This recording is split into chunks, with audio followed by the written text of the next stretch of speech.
Well, good morning, everybody. This is 71-year-old Physique Fanatic. Been resistance training for over 52 years, which is most of my life.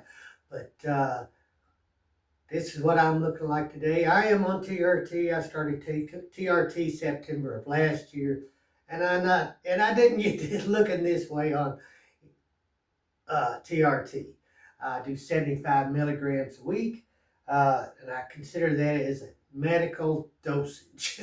Anything over 200 is considered uh, cycling with steroids. So I don't do that, don't intend to do that. All I want to do is get my level back up to where I was when I was a little younger.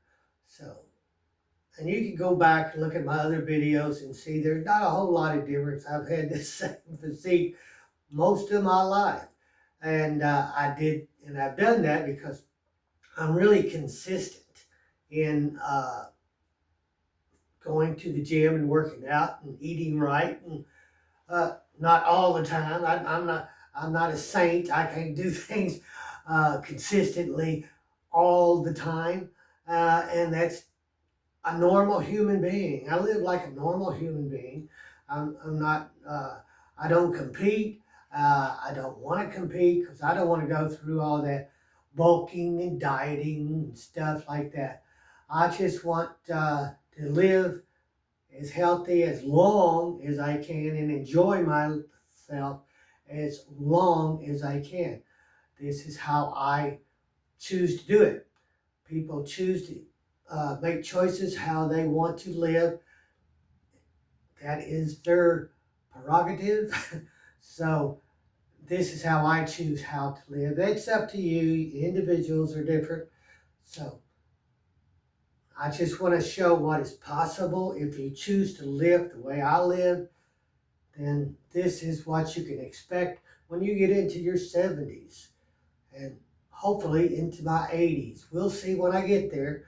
And I'll be 72 in December. That's about 1 month away. On the 30th of December, I turned 72.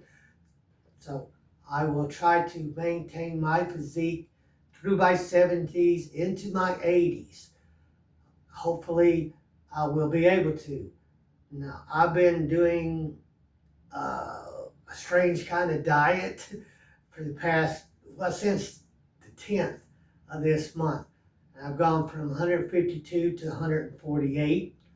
And the closer you get to being your 10%, the closer you get to 10%, the longer it takes to lose fat. So you got expectations, right?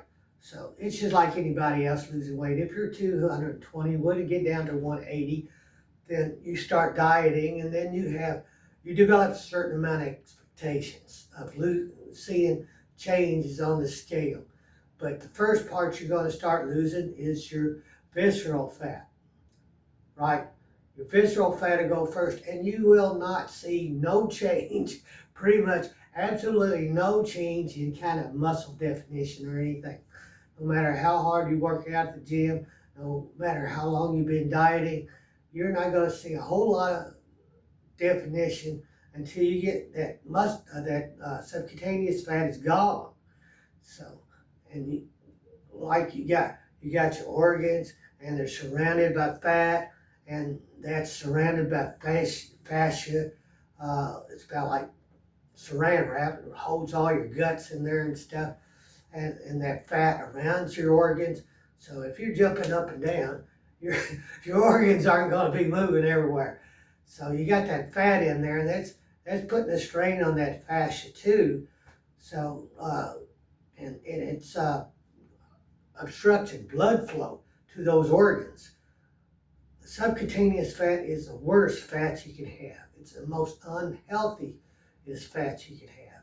So if you don't want to diet for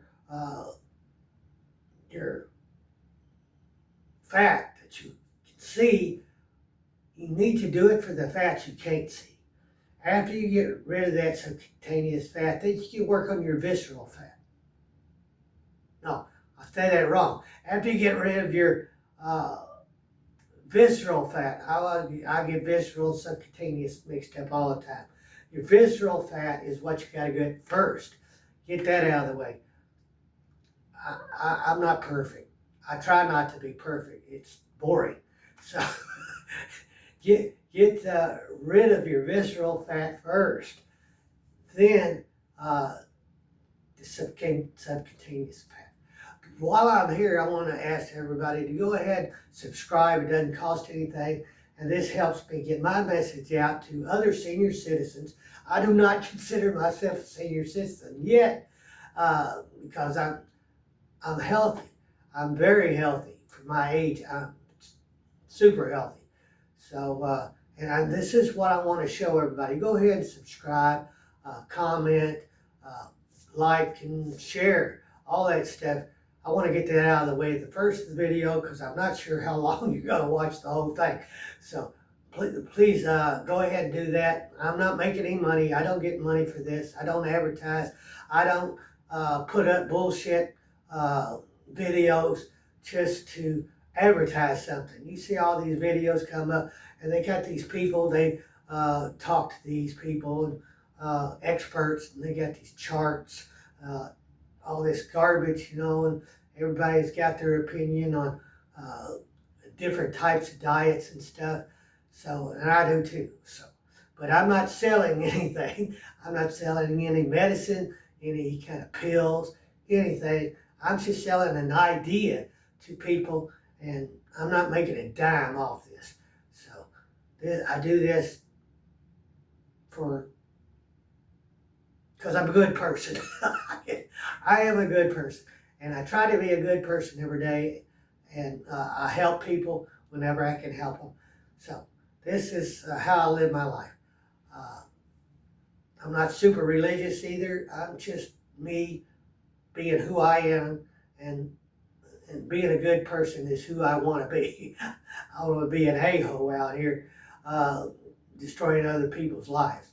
So now, getting back to visceral fat, it's in your organs. Visceral for your organs, and subcutaneous is below your skin level. So your visceral fat's below your fascia that holds everything together. You can't see it from the outside.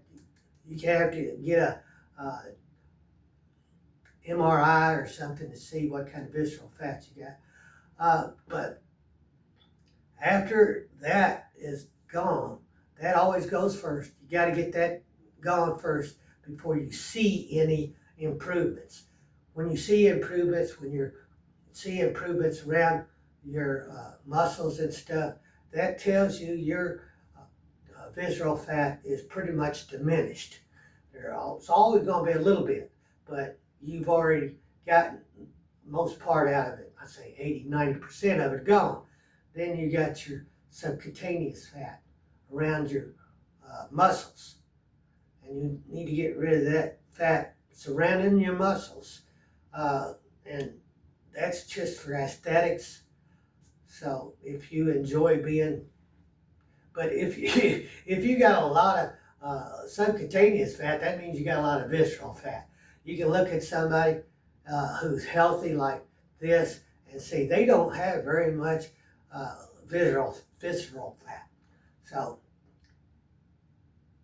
I've got most of mine gone, so I'm working on getting my subcutaneous fat gone without losing muscle. Now you got fat inside your muscles. You're going to lose size when you start getting rid of your subcutaneous fat.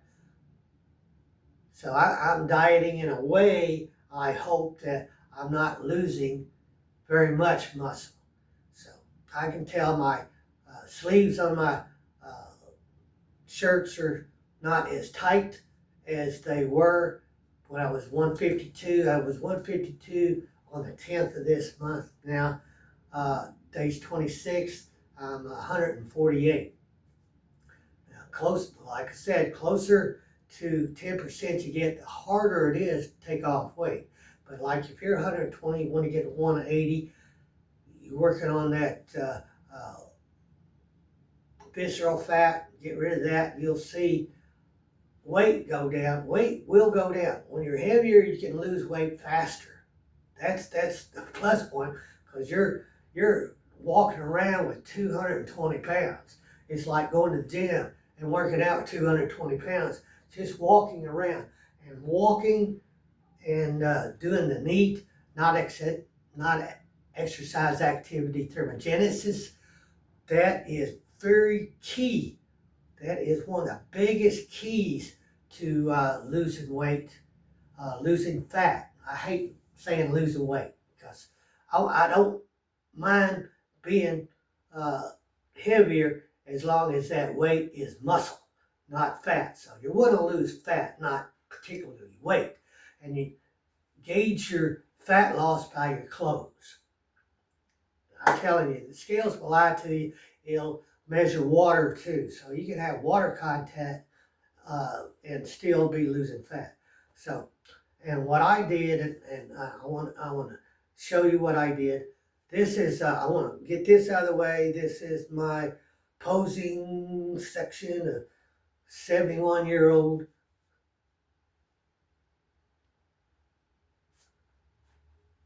on TRT. I want to make that clear. I don't want to hide nothing.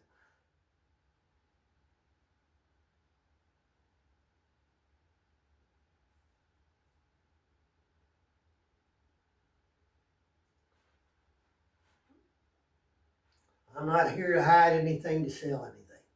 So I'm going to take you into what I want to show you about NEAT, non-exercise activity thermogenesis, and see how very, very, very important that is. That's more important than going out for a run, or it's just moving that body. You're burning calories. And if you're 220 pounds and you're moving all the time, you're burning a lot of calories. So the only calories you need to do is cut back on consumption of a lot of calories. You figure out what weight you want to be, so you eat the calories for that weight. So I want to take it and show you my walking pad that I bought and how I got it set up.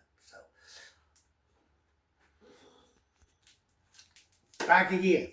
Now this is how I got my walking pad. I got the cheapest walking pad on Amazon. So it was $110. I think it wound up being $115 or something, $120 by the time they shipped it. So you don't have to buy an expensive walking pad, but this is how I get my non-exercise activity thermogenesis going. Because I'm going to sit on the couch, I'm going to watch TV, flip through all the YouTube bullshit, but watching all these guys, and I watch them, but I don't, necessarily follow their directions. Because I know they put these things on, they invite these doctors on their shows and stuff and talk about all kinds of garbage, and they have these meta-analysis and charts and stuff and everything, and then later on they say, maybe we were wrong. Well, yeah, but they're trying to make money, and that's why they put on these YouTube videos. I'm not. I'm not in here to make money. So I want to show you how I get my this is kind of exercise though, but it's walking. So I can get up here, turn this thing on, pardon my butt, and then this little remote here, I hit start, and it's going to come up, and I can walk on this here, and I only do about 25 on this, and I'll do it. This is the pace. I got stabilized on my table here. I could have my laptop up here and work on my laptop. Usually I'm watching TV though. I'll put on a show that I know it's going to be at least 45 minutes, right? So I can stand here, and walk for 45 minutes. And it doesn't bother me at this pace. I'm just cruising along. This is how I get my exercise in during the day instead of going outside. It's winter time now. I love walking outside. In the winter time, you can't do that, right? So this is what I do. And I get my 45 minutes in. Turn that sucker off. I'm good. I'm gold. Yeah, I'm gold for the rest of the day. And if I get bored, and I'll just do another half an hour on the walking path. So freaking easy to get a little bit of cardio in. And and another secret is I monitor my insulin every morning. And I've learned that I can have a cup of green tea right before I go to bed, and my resting insulin in the morning has gone from the mid-90s to the mid-80s. So my insulin levels have dropped. Just that little trick of drinking a cup of green tea. Try to get decaf so you get to sleep. But it doesn't. My sleep has gotten a lot better now too. So I drink my. I'm insomniac too, so I have to take sleeping pills sometimes. So if I wake up 1 o'clock in the morning and I know I need to get my rest of my sleep, I have 4 hours sleep. So I wake up and I'm wide awake. So I take a sleeping pill and I'll go back to sleep, and I'll sleep till 6 or 7 o'clock in the morning. So this is my life, and I hope people get something from this, some sort of inspiration to live an enjoyable, long, healthy life as long as you can. It's just better for me, and I hope it works out for you guys too. Thank you.